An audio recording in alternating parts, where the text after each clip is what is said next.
नमस्कार साथियों आज का टॉपिक जो है बेहद महत्वपूर्ण है और एक बेहतर कानून के बारे में बताएंगे हम। धारा 110 जो कि अमेंडमेंट 113। तो वीडियो की डिस्प्ले पे आपने थंबनेल में 113 देखी होगी। 113 जिसका कब्जा उसी का स्वामित्व तो माना जाएगा। ठीक है, अब ये क्या है कानून विस्तार में से आपको समझाएंगे और ये भी समझाएंगे कब कौन संपत्ति का मालिक बन सकता है और ये भी समझाएंगे अगर अवैध कब्जा है तो खाली कैसे कराएं, जल्दी से जल्दी कैसे करवाएं और पुराना कब्जा है तो कैसे होगा। ठीक है, बेहद महत्वपूर्ण है। ठीक है ना। तो देखिए साथियों, एक चीज और, अगर आप कोई कानूनी सलाह लेना चाह रहे हैं तो कॉन्टैक्ट नंबर वीडियो के डिस्क्रिप्शन में, या आप कोई प्रॉपर्टी खरीद रहे, डॉक्यूमेंट्स वेरिफिकेशन करवाना चाह रहे हैं, जमीन विवादित तो नहीं, तो वो भी करवा सकते हैं। कॉन्टैक्ट नंबर वीडियो के डिस्क्रिप्शन में मिल जाएगा आपको। देखिए साथियों, सबसे पहले आप क्या समझें कि एविडेंस एक्ट पहले धारा जो 110 थी अब वो 13 कर दी गई 113। तो आप 110 को 113 समझें। ये धारा 113 जो है वो क्या कहती है कब्जा के संबंध में, वो आप जान लीजिए। ठीक है, देखिए क्या कहती है वो जानिए आप। किसी चीज का किसी व्यक्ति के कब्जे में होना, अचल संपत्ति मान लीजिए, स्वामित्व की एक निशानी है, टाइटल की एक निशानी है। इसलिए जब तक यह दर्शित कर दिया जाए कि कोई व्यक्ति कब्जा रखता है, जो यह उपधारणा होती है कि वह मालिक है। अगर कोई व्यक्ति यह कहता है कि काबिज व्यक्ति मालिक नहीं है तो उसे ही तथ्य साबित करना होगा, सिद्धांत 110 में प्रतिपादित है। अब इसका थोड़ा समझा दूं विस्तार से आसान भाषा में। एक्स प्रॉपर्टी पे हमारा कब्जा है ए का, मान लीजिए ये आपकी संपत्ति है, बी आपका नाम है। अब इस पे मैं रह रहा हूं 10 साल से। ठीक है, 12 साल से नहीं, 10 साल से। अब आपको लग रहा है कि ये एक ही प्रॉपर्टी, नहीं भाई ये हमारी प्रॉपर्टी है, ये तो इलीगल कब्जा की है। ठीक है, तो 110 क्या कह रही है कि अभी प्रेजेंट टाइम किसका मालिक माना जाएगा, ए का। अब अगर बी को, अगर मान लीजिए ये कह रहा है बी कोर्ट में जाके कि ए इसका मालिक नहीं, तो सबूत का भार बी पे होगा। बी ये प्रूफ करे कि ए इसका मालिक नहीं है। ठीक है ना। अगर प्रूफ नहीं कर पाया भाई, फिर तो मालिकाना आगे किसी का माना जाएगा।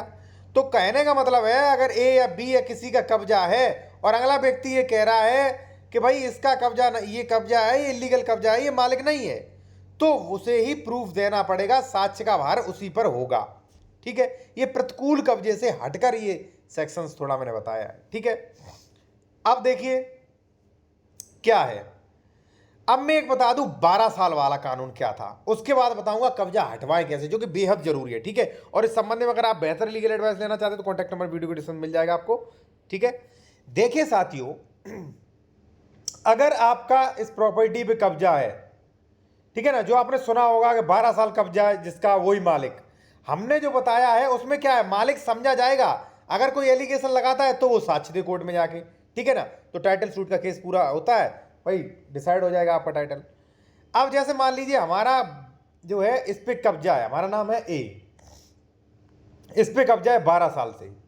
ठीक है, और ये जमीन है आपका, आपने केस कर दिया, तो हमें अगर कब्जा मालिकाना लेना है तो कई चीजें इसमें जो है देनी पड़ेंगी। क्या क्या? पहली बात तो हमारा 12 साल से निरंतर कब्जा है और बिना रुकावट के, बिना किसी केस के कब्जा है। दूसरा साथियों, मालिक की जानकारी में कब्जा है। तीसरा, उसका सभी का एविडेंस, जो निरंतर कब्जा है, जो रह रहा है, उसका सभी का एविडेंस होना चाहिए। तो कम से कम 3-4 चीजें ऐसी हैं जो प्रूफ कर देते हो तो आपको टाइटल मिल सकता है। ठीक है, प्रूफ करते हो तो, जो कि इम्पॉसिबल होता, नहीं मिलेगा। अब हम आते हैं सबसे महत्वपूर्ण पॉइंट पर कि भाई अगर आपकी जमीन पर कब्जा है, एक तो 12 साल वाला कब्जा, वो कैसे हटवाएं।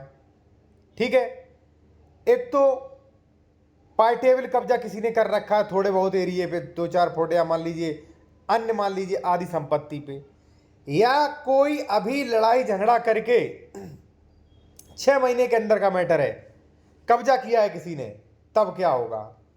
सबका अलग अलग है। एक चीज मैं और आपको बता दूं कि मैटर अलग अलग होते हैं और उसी के अनुसार एडवोकेट तय करता है कि हमको किस सेक्शन में जाना चाहिए। ठीक है ना, अगर गलत सेक्शन में चला गया पैसे भी जाएंगे, पत्रावली भी कैंसिल होगी और भाई आपको न्याय भी नहीं मिलेगा। इसलिए मैं कह रहा हूं कि अगर मान लीजिए आप कोई कंसल्टेशन करना चाहते हैं बेहतर, तो कॉन्टैक्ट नंबर हमारा वीडियो के डिस्क्रिप्शन में मिल जाएगा, ठीक है ना, ये इसमें वीडियो के डिस्क्रिप्शन में, ठीक है ना। देखिए साथियों, अगर आपकी संपत्ति पे कोई बी व्यक्ति कहता है कि मेरी संपत्ति है, गुंडों को लेके आता है, आपको हटाता है और यहाँ पे दबंगई दिखाता है, मारपीट करता है, तो इसके लिए साथियों है धारा 145, वर्तमान धारा 164, जो कि तत्काल कब्जा हटवा के आपको कब्जा मिल जाएगा। पहली चीज, अगर मान लीजिए आप किराएदार वगैरह है और इस संपत्ति से आपको जबरन निकाल दिया जाता है, नहीं गए आप तब और निकाल दिया गया, 3 महीना हो गया, ठीक है ना, तो ऐसी कंडीशन में धारा 6 है कब्जा वापस पाने के लिए वाद, चाहे आप किराएदार हो, एग्रीमेंट हो, लीज होल्ड हो, तब। तो ये तो थी साथियों जब जल्दी समस्या हो, यानी कि मान लीजिए कब्जा निकाले हुए 6 महीना भी नहीं बीती हो पाए या कोई अशांति भंग कर रहा है, तब का, ठीक है। अब कोई आपकी प्रॉपर्टी है साथियों और प्रॉपर्टी पर कोई अन्य व्यक्ति कब्जा किए थोड़े भाग पर, ठीक है ना, तो इसके लिए है साथियों मेड़बंदी सीमांकन, वो आप करवाए उससे हटेगा भाई, ठीक है। पारिवारिक है तो पारिवारिक पार्टीशन से हटेगा भाई, ठीक है ना, ज्यादा उसमें मैटर में मत पड़े आप, ठीक है ना। एडवोकेट गलत रेगुलर सूट फाइल कर देते, सत्सरी प्रक्रिया में जाना चाहिए, रेगुलर सूट में टाइम लगता है, ठीक है ना। अब आता है साथियों 12 साल से अधिक कब्जा है, फिर 12 साल से अधिक कब्जा, 12 साल कब्जा है तो वहां पे धारा 5 में आप जा सकेंगे। वैसे लिमिटेशन एक्ट ये कहता है भाई धारा 12 साल से अगर अधिक कब्जा है तो आप केस लाने का वो जो है वो समय सीमा आपकी क्रॉस हो जाती है, ठीक है ना। और अगर मान लीजिए कृषि वगैरह की जमीन है तो धारा 134 या मान लीजिए अन्य राज्य, तो कई राज्यों में अलग अलग होती है, ठीक है ना, तो बेदखली के लिए केस करें, बेदखली पुराना कब्जा है तो। देखिए पुराना कब्जा हटवाने में ज़्यादा दिक्कत होती है, नया कब्जा है वो तो प्रशासनिक या मान लीजिए धारा 6, 145, 64 से जो है उन या प्रशासनिक तरीके से उनका मैटर सॉर्ट आउट हो सकता है।